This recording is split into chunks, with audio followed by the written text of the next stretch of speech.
આવા જ અવનવા સમાચાર જોવા માટે અમારી ચેનલને સબસ્ક્રાઈબ કરો, જેથી તમને નવા નવા સમાચાર જાણવા મળે. મળતી વિગત મુજબ હવે બગસરાની બહાર જવાની જરૂર નથી. કુકાઓ અમરેલી જતા દર્દીઓ માટે ખુશ ખબર.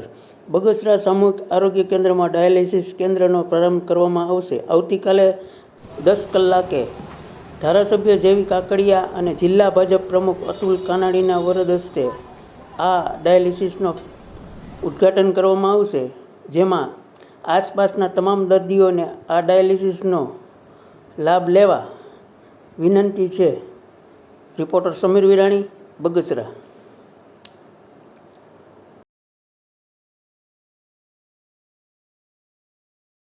બગસરા માટે એક ખુશ ખબર છે. આપણી ઘણા સમયની માંગ હતી કે બગસરામાં એક ડાયાલિસિસ સેન્ટર હોવું જોઈએ. આપણી એ માંગ અને આપણી જરૂરિયાત હવે પૂરી થવા જઈ રહી છે. આવતીકાલે સવારે 10 વાગે બગસરા સામૂહિક આરોગ્ય કેન્દ્ર ખાતે એક સુંદર ડાયાલિસિસ સેન્ટરનું ઉદ્ઘાટન થવાનું છે. બગસરા ધારી વિસ્તારના ધારાસભ્ય શ્રી જેવી કાકડિયા અને જિલ્લા ભારતીય જનતા પાર્ટીના અધ્યક્ષ માનની શ્રી અતુલભાઈ કાનાણી સહિત મહેમાનોની ઉપસ્થિતિમાં આ ડાયાલિસિસ સેન્ટરનું આવતીકાલે ઉપયોગ થવાનો છે, ઉદ્ઘાટન થવાનું છે.